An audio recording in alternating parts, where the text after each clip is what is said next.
Welcome again. आज हम लोग क्लास 8 की पार्ट 1 कोशिका पढ़ने वाले हैं, जिसका ये सेकंड वीडियो होगा। फर्स्ट वीडियो हम लोग पहले इसका पढ़ चुके हैं।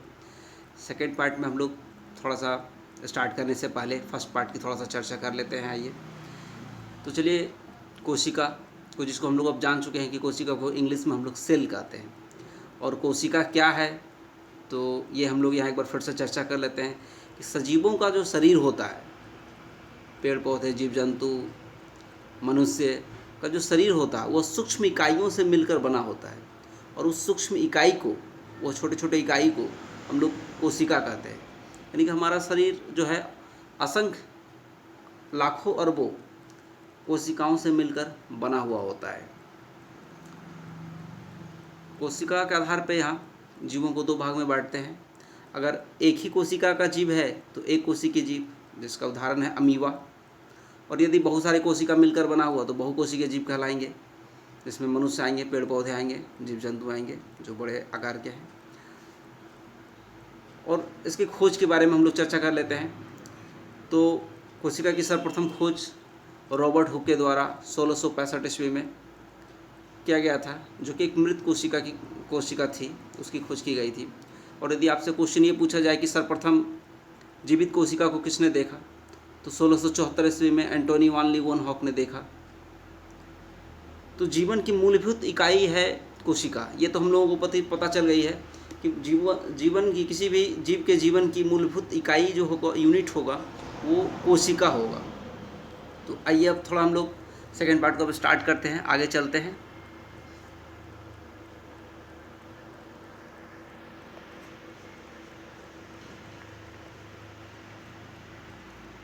तो हम लोग जहाँ तक पढ़ लिए थे उसके आगे अब हम लोग चलते हैं। तो कोशिकाएं मिलकर उत्तक का निर्माण करती है, और उत्तक मिलकर अंग का निर्माण करते हैं, और अंग मिलकर अंग तंत्र का निर्माण करते हैं। इस प्रकार जो है जीव का निर्माण होता है। तो आपको जानकर आश्चर्य होगा कि अरबों कोशिकाएं वाले जीवों के जनन का जो प्रारंभ होता है वो भी एक ही कोशिका से होता है, जो कि एक कोशिका जो है वो है निषेचित अंडा।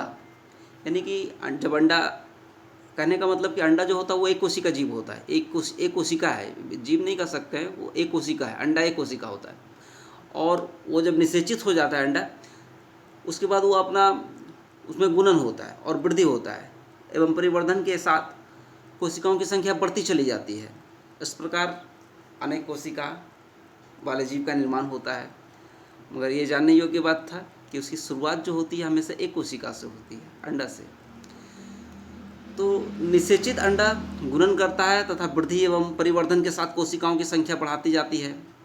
आप मान लीजिए एक मुर्गी का अंडा एकल कोशिका है तथा आकार में बड़ा होने के कारण इसे हम लोग अपने खुले आंखों से देख भी सकते हैं। सूक्ष्म को तो नहीं देख सकते हैं, सूक्ष्म कोशिकाएं को, मगर ये जो मुर्गी का अंडा होता है ये एकल कोशिका है, एक कोशिका है, इसको हम लोग देख भी सकते हैं आसानी से। तो आज हम लोग चलिए कोशिका के घटक के बारे में चर्चा करते हैं, पढ़ते हैं। कोशिका के घटक। कोशिका की आंतरिक संरचना का व्यापक अध्ययन 19वीं शताब्दी में इलेक्ट्रॉन सूक्ष्मदर्शी के आविष्कार के बाद और विस्तार से किया जा सका। 19वीं सदी के पहले तक कोशिका के अंदर की क्या संरचना है उसके बारे में बहुत ज़्यादा हम लोगों के पास जानकारी नहीं थी। कोशिका की आंतरिक संरचना में भी विभिन्नता पाई जाती है, परंतु सभी कोशिकाओं के 3 मुख्य घटक हैं। देखिए, उसका आंतरिक कई तरह का डिफरेंट हो सकता है। अब हम लोग उसके जो मुख्य 3 चीज़ है, जो कोशिका के मुख्य 3 घटक है, उसके बारे में हम लोग यहाँ चर्चा करेंगे। कोशिका झिल्ली, कोशिका द्रव्य एवं केंद्रक, ये 3 चीज़ के बारे में यहाँ हम लोग पढ़ने जा रहे हैं। तो सबसे पहले कोशिका झिल्ली के बारे में हम लोग पढ़ते हैं। कोशिका का सबसे बाहर का जो आवरण होता है, कोई भी कोशिका का जो बाहरी आवरण है, जो घिरा हुआ है, जो घिरा हुआ है वह कोशिका झिल्ली कहलाता है। कोशिका झिल्ली एवं केंद्रक के बीच के भाग को कोशिका द्रव्य कहेंगे। आपको समझ में आ गया होगा। कोशिका झिल्ली एवं उसके बीच में कहीं केंद्रक होता है, उसके बीच का जो द्रव्य वाला भाग, तरल वाला भाग होता है, उसको हम लोग कोशिका द्रव्य कहते हैं, जिसमें कोशिका अंगक होते हैं। आइए अब कोशिका के घटकों को विस्तार से हम लोग जानते हैं। तो सबसे पहले हम लोग कोशिका झिल्ली के बारे में जानते हैं,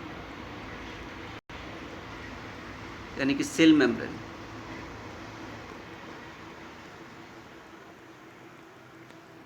कोशिका झिल्ली जंतुओं में पाई जाने वाली सबसे गलत है। ये सिर्फ जंतु में पाई जाती है, सिर्फ जंतु में पाई जाती है ये कहना गलत होगा, जंतु में पाई जाती है। ये पौधों में भी पाई जाएगी, जबकि पौधों में इस झिल्ली के बाहर एक और मोटी, जिसे कोशिका भित्ति यानी कि सेल वॉल कहते हैं। अब देखिए यहाँ पे आ रहा है कि पता कीजिए कि कोशिका भित्ति पौधों में क्या कार्य करती है, यह केवल पौधों में ही क्यों पाई जाती है। कुछ देर के लिए अब आप मान लीजिए कि कोशिका की बाहरी परत जो है उसको तो हम लोग को सेल मेम्ब्रेन या कोशिका झिल्ली कह रहे हैं, मगर ये जो है इसके अलावा भी कुछ चीज़ पाई जाती है वो पेड़ पौधा में। तो उस आवरण को हम लोग, वो एक मोटी परत होगी, बाहरी परत मोटी होगी, उसको हम लोग सेल वॉल कहेंगे, कोशिका भित्ति, जिसको कोशिका भित्ति हिंदी में कहेंगे। ये क्या कार्य करती होगी? जरूर पेड़ पौधा को बाहर वाला आवरण है सुरक्षा प्रदान करती है। जैसे कोई जीव है या मनुष्य है, वो अपने सुरक्षा, वो भाग कर वहाँ से, किसी खतरे का आभास होता तो भाग जाता, वहाँ से भाग के अपना सुरक्षा कर सकता है। मगर आप कल्पना कीजिए कोई पेड़ पौधा तो ऐसा नहीं कर सकता ना, तो पेड़ पौधा कैसे करेगा रक्षा? तो उसके लिए उसके बाहरी आवरण दिया हुआ उसका कोशिका भित्ति, सेल वॉल। तो ये सिर्फ पता चल गया कि सिर्फ पेड़ पौधों में ही हो पाएगा। अब इसके कार्य क्या है आखिर? तो कोशिका झिल्ली के कार्य क्या है उसको हम लोग जानते हैं। कोशिका झिल्ली, जिसे प्लाज्मा झिल्ली भी कहते हैं, ये सरंध्र यानी कि छिद्र युक्त होती है। इसमें काफ़ी सूक्ष्म छिद्र होते हैं। वो हमें, जब कोशिका ही, हम एक कोशिका को ही हम लोग खुले आंखों से नहीं देख सकते, यानी कि उस छिद्र को भी नहीं देख सकते, वो काफ़ी सूक्ष्म छिद्र होगी। अब ये जो छिद्र है ये क्या काम करती है? तो यह ऐच्छिक पदार्थों को अंदर जाने से या हानिकारक पदार्थों को बाहर निकलने देती है। आने जाने का जो हमारे आवश्यक चीज़ है उसको अंदर ले लेगा, और जो अंदर में जो आवश्यक चीज़ नहीं है, हानिकारक है पदार्थ, उसको बाहर निकलने के लिए वो रास्ता दे देगा, उससे निकल जाएगा। इसलिए इसे चयनात्मक पारगम्य सेलेक्टिवली परमिएबल झिल्ली कहते हैं। माने किसको अंदर आने देना है और किसको बाहर जाने देना है, इसकी इसमें समझ होगी, इसीलिए इसको चयनात्मक पारगम्य झिल्ली कहते हैं। आइए, तो कोशिका झिल्ली एक कोशिका को दूसरी कोशिका से अलग करती है। इसके कामों में यह पहला काम हो गया। कोशिका झिल्ली जो है एक कोशिका से दूसरे कोशिका को अलग करेगी, ठीक है। दूसरा क्या काम होगा इसका? यह कोशिका को एक निश्चित आकृति प्रदान करती है। और तीसरा, इसके अंदर के जो अंगक होंगे उसको सुरक्षा प्रदान करेगी। तो जैसा कि हम लोग यहाँ चित्र में देख पा रहे हैं, कोशिका का एक चित्र है जिसके अंदर कई छोटे छोटे अंगक हैं, जैसे कि माइटोकॉन्ड्रिया, कोशिका द्रव्य, केंद्रक, केंद्रिका, अंतःप्रदब्बी जालिका, गाल्जिकाई, प्लाज्मा झिल्ली, रसधानी, रिक्तिका। तो बाहर वाला जो है प्लाज्मा झिल्ली, बाहर आवरण जो है प्लाज्मा झिल्ली कहला रही है, और बीच में जो गोल आप बीच में देख रहे हैं वो है केंद्रिका। ये आप यहाँ पर देख पा रहे हैं, बीच में है जो कि ये केंद्रक है, और बाहरी आवरण जो हो गया ये प्लाज्मा झिल्ली है। ये पूरा बाहरी आवरण है, सिर्फ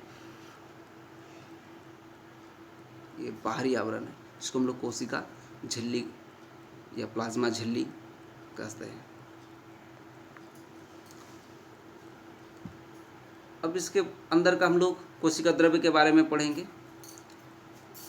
यह एक जेली जैसा पदार्थ होता है जो कोशिका झिल्ली एवं केंद्रक के बीच में पाया जाता है।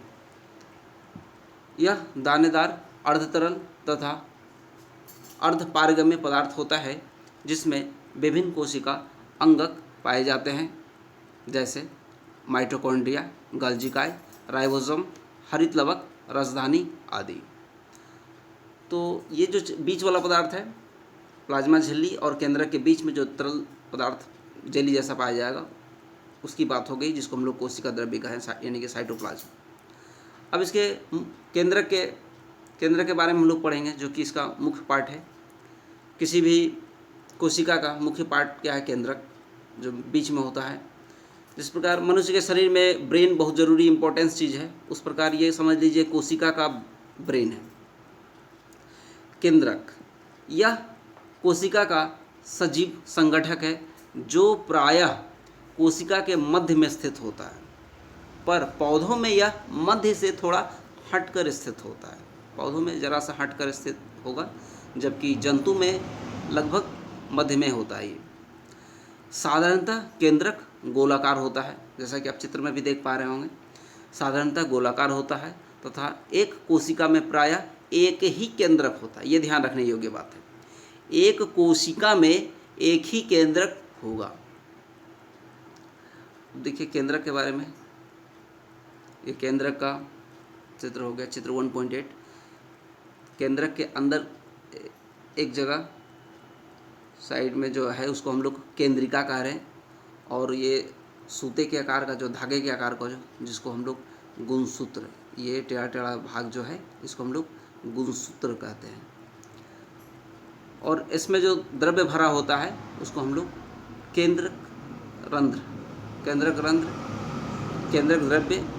द्रव्य कहेंगे। और इसमें जो छिद्र होता है ये केंद्रक रंध्र। इसमें आसपास आर पार जाने के लिए कुछ छिद्रनुमा हम लोग आकृति देख पा रहे हैं, वो केंद्रक रंध्र है। इसके अंदर भी एक द्रव्य होता है, उसको केंद्रक द्रव्य हम लोग कहते हैं। तो देखिए, सभी पूर्ण विकसित कोशिकाओं में विकसित केंद्रक पाया जाता है, जो दोहरी केंद्रक झिल्ली यानी कि न्यूक्लियर मेम्ब्रेन से घिरा होता है। केंद्रक झिल्ली के अंदर, केंद्रक झिल्ली के अंदर केंद्रक द्रव्य यानी कि न्यूक्लियोप्लाज्म पाया जाता है। केंद्रक रंध्र के द्वारा केंद्रक द्रव्य तथा कोशिका द्रव्य के बीच विभिन्न पदार्थों का आदान प्रदान होता है। कोशिका द्रव्य तथा केंद्रक द्रव्य को सम्मिलित रूप से जीव द्रव्य कहते हैं। केंद्रक द्रव्य हो या वो कोशिका का द्रव्य हो, उसको हम लोग सम्मिलित रूप से मिला जुला के प्रोटोप्लाज्म कह सकते हैं। तो जीव द्रव्य को जीवन का भौतिक आधार कहा जाता है, क्योंकि जीवन की सारी क्रियाएं इसी पर निर्भर रहती है। अब आपके करने के लिए कुछ यहाँ प्रश्न है। कोशिका के 3 मुख्य घटक कौन हैं, जिसके बारे में हम लोग पढ़ रहे हैं? क्या क्या था बताइए। सबसे पहला बाहरी आवरण, जिसको हम लोग कोशिका झिल्ली, कोशिका द्रव्य और केंद्रक कह रहे हैं। पौधों में पाई जाने वाली सबसे बाहरी परत का नाम क्या था, जिसको हम लोग सुरक्षा प्रदान करती है? वो कोशिका भित्ति कहते हैं उसको, जो सबसे बाहरी आवरण होता है, वो पेड़ पौधों में ही सिर्फ पाई जाती है। उसके बाद कोशिका द्रव्य में पाए जाने वाले कोशिकांग के नाम क्या थे? तो कई कोशिकांग थे, जैसे कि माइटोकॉन्ड्रिया, राइबोसोम। इसको एक बार फिर से आप यहाँ देख सकते हैं, चित्र में काफ़ी कोशिकांग दिए हुए हैं। माइटोकॉन्ड्रिया है, गोल्गी है, राजधानी है, रिक्तिका है। ये जो है इसके अंदर अंगक हैं इसके। अब हम लोग केंद्रिका एवं गुणसूत्र के बारे में जानेंगे। उच्च आवर्धन क्षमता वाले सूक्ष्मदर्शी द्वारा देखने पर हमें केंद्रक के अंदर एक छोटी सघन संरचना दिखाई देती है, जिसे केंद्रिका न्यूक्लियस कहते हैं। न्यूक्लियोलस इसको कह रहे हैं, केंद्रिका जिसको हम लोग हिंदी में कहते हैं। वो देखने के लिए उच्च आवर्धन वाली सूक्ष्मदर्शी चाहिए, उसी की सहायता से हम लोग देख सकते हैं केंद्रिका को। ये केंद्रक के अंदर केंद्रिका होती है। इसके अतिरिक्त केंद्रक में धागे के समान जो संरचना हम लोग देखें, जो आनुवांशिक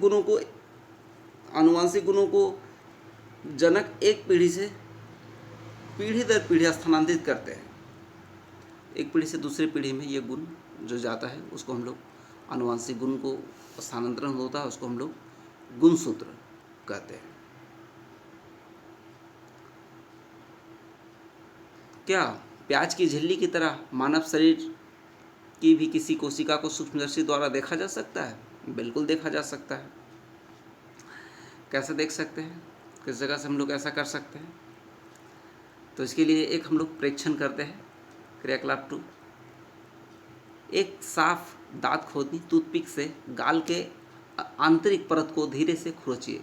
जिससे हम टूथपिक दांत में कुछ फंस जाता है तो उसको निकालते हैं, उसके साथ साफ अपने मुंह के अंदर गाल पे रगड़ के खुरच के निकालिए बाहर।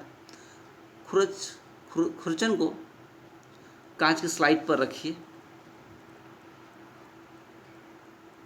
जैसा कि यहाँ चित्र में देख रहे हैं। मनुष्य की गाल की कोशिकाएं इसमें दिखाई गई है। जैसे आप ध्यान से देख पा रहे होंगे तो कोशिका है, कोशिका के अंदर केंद्रक है। ये अलग अलग कोशिका है, कई कोशिका है यहाँ पे। प्याज की झिल्ली जब देख रहे थे तो शायद इसी तरह का हम लोग को दिख रहा था। तो खुरची हुई परत में अनेक अनियमित आकार की कोशिकाएं दिखाई देगी। इसमें कोशिका झिल्ली, कोशिका द्रव्य एवं केंद्रक भी आप देख सकते हैं। आपने क्या क्या देखा अपनी कॉपी में इसको आप नोट कीजिए। क्या आपने इसमें कोशिका भित्ति देखी? क्या आपको कोशिका भित्ति मिलेगी? तो अब आप पढ़ चुके हैं और आपको पता हो चुका है कि कोशिका भित्ति सिर्फ पेड़ पौधों में ही मिलेगी। इसलिए मनुष्य का जब हम लोग देख रहे हैं कोशिका, तो उसमें हमें कोशिका भित्ति तो दिखाई नहीं पड़ेगी। तो अब जानिए कि कोशिका भित्ति पौधे कोशिका में ही क्यों पाए जाते हैं। तो हम लोग अब इसको चर्चा वहाँ कर चुके थे कि पौधे चल नहीं सकते, इसलिए ताप में परिवर्तन, तीव्र गति से चलने वाले वायुमंडल, नमी आदि विभिन्न परिवर्तनों से सुरक्षा के लिए ही पौधों को कोशिका झिल्ली के बाहर एक मोटी परत होती है। ये उसके सुरक्षा के लिए है, जैसा कि हम लोग पहले भी चर्चा कर चुके हैं। तो पौधे और जंतु कोशिका की तुलना हम लोग यहाँ पे करेंगे। आपने 2 प्रकार की यहाँ कोशिकाएं देखी। जब फर्स्ट पार्ट में हम लोग पढ़ रहे थे वहाँ आपने प्याज की झिल्ली की देखी थी, और यहाँ पे हम लोग मनुष्य के गाल के अंदर की कोशिका मनुष्य की कोशिका देख ली है। तो वहाँ पेड़ पौधे की कोशिका पादप वाला और यहाँ पे मनुष्य वाला देख लिए। तो कुछ विभिन्नता इसमें हम लोग देखेंगे कि कोशिका द्रव्य के बीच खाली संरचना होती है, जिसे रिक्तिका, वैक्यूल कहते हैं। आमतौर पर पौधे की कोशिकाओं में बड़ी संरचना रिक्तिकाएँ पाई जाती है। तो रिक्तिकाएँ जो तो खाली स्थान को कहते हैं, और ये पौधों में बड़ी आकार की पाई जाएगी, यानी कि जंतु वाले में बहुत सूक्ष्म आकार की पाई जाएगी। अब हम लोग चित्र में इस चीज़ को देख सकते हैं। ये एक चित्र है 1.10 जंतु एवं पौधे कोशिका की तुलना। तो आइए हम लोग कोशिका की तुलना को देखते हैं। कुछ इसमें हम लोग अंतर यहाँ देखेंगे। चलिए मैं आपको कुछ अंतर दिखाता हूँ। तो आप पहले पहचानने का कोशिश कीजिए कि कौन सा जंतु है और कौन सा पादप है, तो आपको समझ में आ जाएगा आसानी से। आप प्रयास कीजिए। देखिए, अब आप देख पा रहे होंगे इसमें रिक्तिका है, राजधानी है, प्लाज्मा झिल्ली है, गोल्जिकाई है, अंतःप्रद्रव्य जालिका, केंद्रिका, केंद्रक, कोशिका द्रव्य, माइटोकॉन्ड्रिया, इतना चीज़ इसमें हुआ। और इधर दाहिनी की ओर जो है राइबोसोम, अंतःप्रद्रव्य जालिका, गोल्जिकाय, हरित लवक, केंद्रिका, केंद्रक, कोशिका भित्ति, कोशिका झिल्ली, रिक्तिका, माइटोकॉन्ड्रिया, कोशिका द्रव्य। नाम पढ़ने के बाद अब आपको आसानी से पता चल जाएगा कि कौन सा पादप का होगा और कौन सा जंतु का होगा। तो इसमें जैसे कि आप कोशिका भित्ति यहाँ पढ़ पा रहे हैं। देखिए यहाँ कोशिका झिल्ली है, कोशिका झिल्ली के ठीक ऊपर कोशिका भित्ति भी है। ये देखिए कोशिका भित्ति भी है, और एक यहाँ हरित लवक, ये हरित लवक है। तो हरित लवक भी पेड़ पौधों में पाया जाता है, यानी कि ये कौन सा हो गया? ये हो गया आपका पादप है। ये पादप है, पादप कोशिका है। और ये है हमारा जंतु। ये यहाँ लिख दिया मैंने, इसको आप पढ़ लेंगे, जंतु। तो इधर जंतु कोशिका है, इधर पादप कोशिका है। तो जंतु कोशिका में हम लोग देख पा रहे हैं कि इसमें रिक्तिका बहुत छोटे आकार की है। ये देखिए, ये बहुत छोटे आकार की है रिक्तिका, जिसको हम लोग रिक्तिका कहते हैं, बहुत ही छोटे आकार की है। जबकि पादप में जो रिक्तिका है वो बड़े आकार की रिक्तिका है। आप इसको देख पाएंगे यहाँ पे रिक्तिका,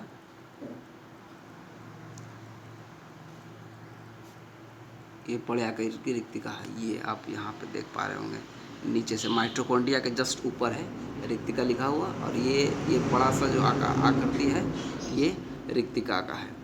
तो आप इस प्रकार तुलना यहाँ देखिए, इसको आप लोग लिख भी सकते हैं, ठीक ना।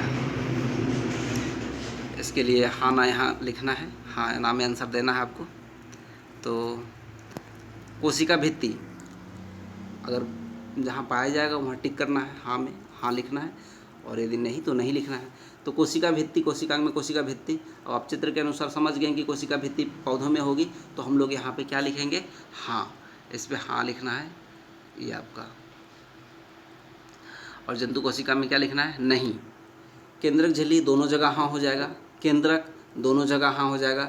कोशिका झिल्ली, कोशिका झिल्ली भी क्या हो जाएगा, दोनों जगह हाँ हो जाएगा।